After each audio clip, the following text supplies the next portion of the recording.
Hello guys, it's time to make some mashed potatoes, one of my favorite side dishes in the world. Simple, awesome mashed potatoes, super easy to make, and we're going to go right to the potatoes over here. I'm using some beautiful russet potatoes that I already peeled. Just use a simple peeler, peel it away from you like so. You get the little peels, and you want to always make sure that they are even pieces when they're cooking. So I like to do about 1/2 inch chunks here. I'm going to put it in our pan. It's important to work kind of quickly, so that way they don't oxidize on you. And what that means is they'll have a little chemical reaction with the air, and they'll start turning pink because of the starch. So, you know, just work quick. Get them in a pan. Make sure it's empty.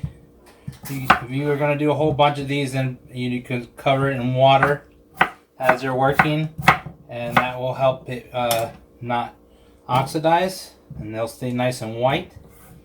And just cut them in half. If they're really big, cut them in quarters, but you're looking for about the same pieces. You can do this in a pressure cooker as well. Just follow directions of what yours says to do. But again, you still want to make sure it's about the same pieces, same size. This is just going to be on a simple stove top. And then just fill this with some water, cold water. Why cold water? Because if you use hot water, the outside of the potatoes will cook first instead of the inside. And by the time that your inside is cooked, your outside is done, and they'll just completely fall apart and not be good eats. So we're just going to bring the water to a boil. Let's add some salt to it, just enough to make the water salty.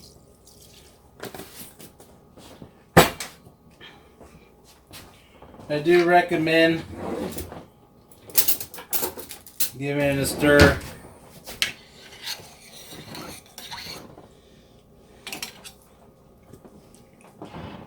Taste the water. There we go. We're just gonna bring this up to a boil, and we're gonna cook these for about 20 minutes or so. Check it at 10 minutes because they are kind of thin. You know, just give it a little check and make sure they're fork tender. That's what we're going for. So usually that takes about 10-15 minutes for me. Alright guys, so while we're waiting for our potatoes to heat up, we're going to add some butter, some garlic, and some cream. 1/2 and 1/2 or whole milk, depending on what you want to use. I like using cream and whole milk. Keeps everything nice and doesn't separate or curdle.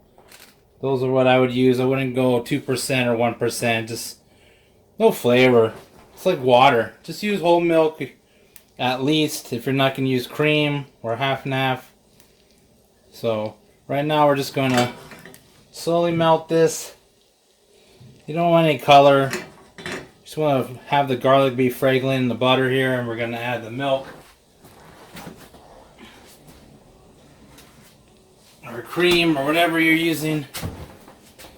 So right now I'm just bringing this, making sure our garlic gets nice and fragrant here. And as soon as you start smelling your garlic,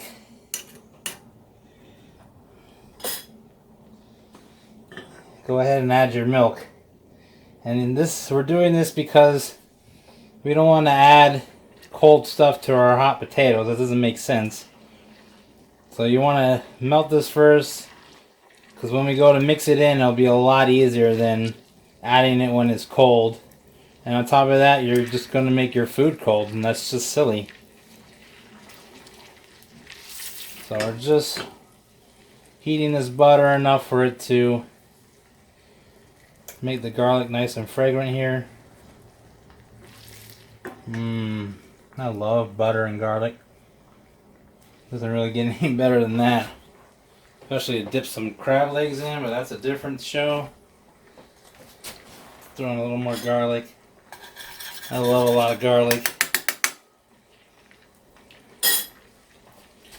So we're going to let that go. Let it do its magic here. I'll salt and pepper this as well. I did salt the water, so you don't need to go crazy. You can always add salt, like I said before. A couple grinds of pepper here. Love my kosher salt.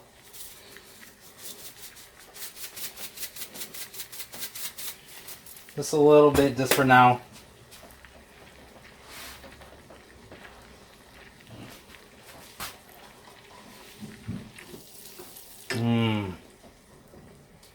Oh yeah.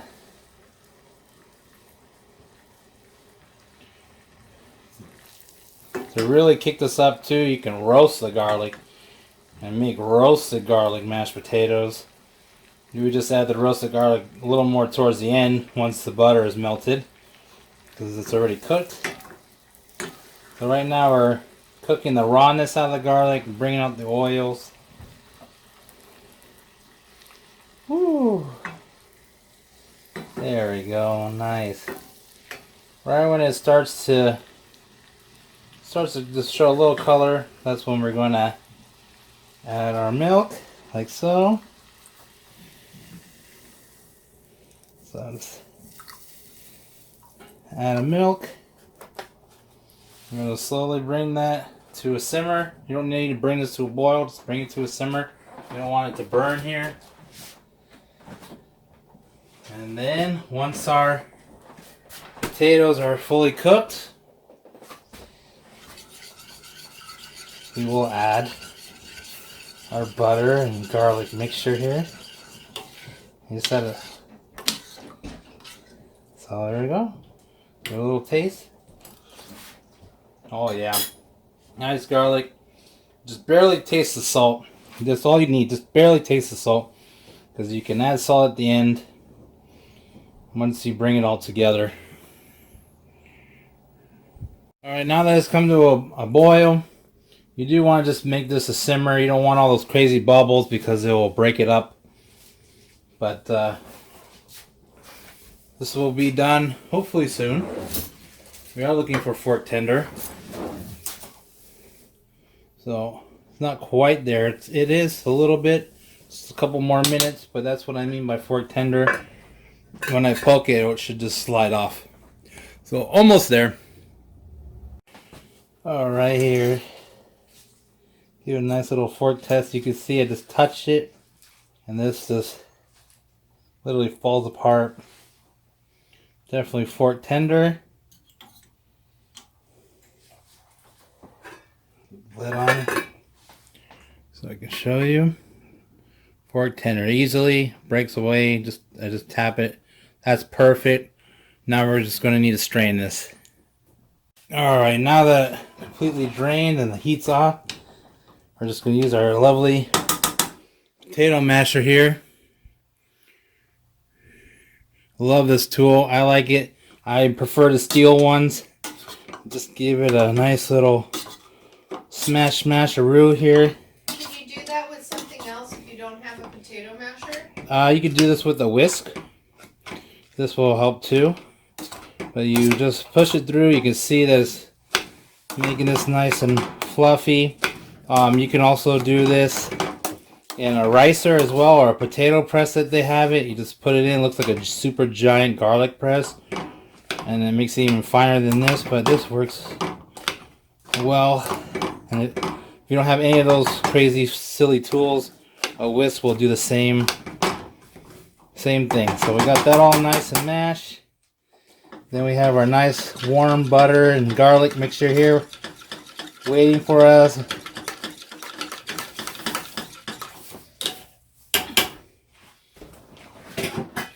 And now we're going to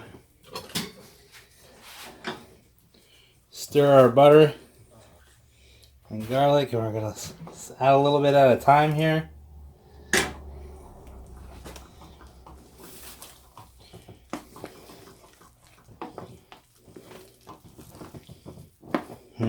God, it smells so good. I love mashed potatoes.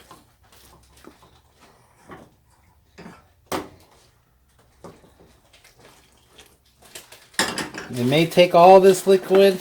It may not take all this liquid. That's why we add just a little bit at a time here.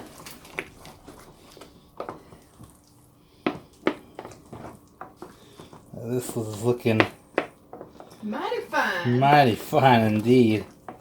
That's the correct choice of words here. If you want this super smooth, then you would run this through a ricer or a strainer. Just press it through, and that will really help you get all the lumps. But I like the different textures. I like the little bit of chunk of potato because you can't mash it all. Well, just a reminder, you have a ricer. Yeah, I do, but I want chunks of my potato. So that looks pretty nice. Look at that. Right there, it literally sticks to the spoon. That is perfectly done in my book here. And see, you can see I still have just a little bit of milk and butter left here. So didn't use all of it, which is okay. So I'll just give it a little taste. Oh man, salt, pepper's good because we salted the water, and we salted just a little bit of that. That's what I mean. Just salt enough water just until you taste it, and just add a little bit of salt to your butter and cream mixture and the garlic. And there you go. We got ourselves some beautiful. Look at that. Nice and thick. Doesn't even fall off until you plop it down. Beautiful. Look at that. And that's ready for some gravy.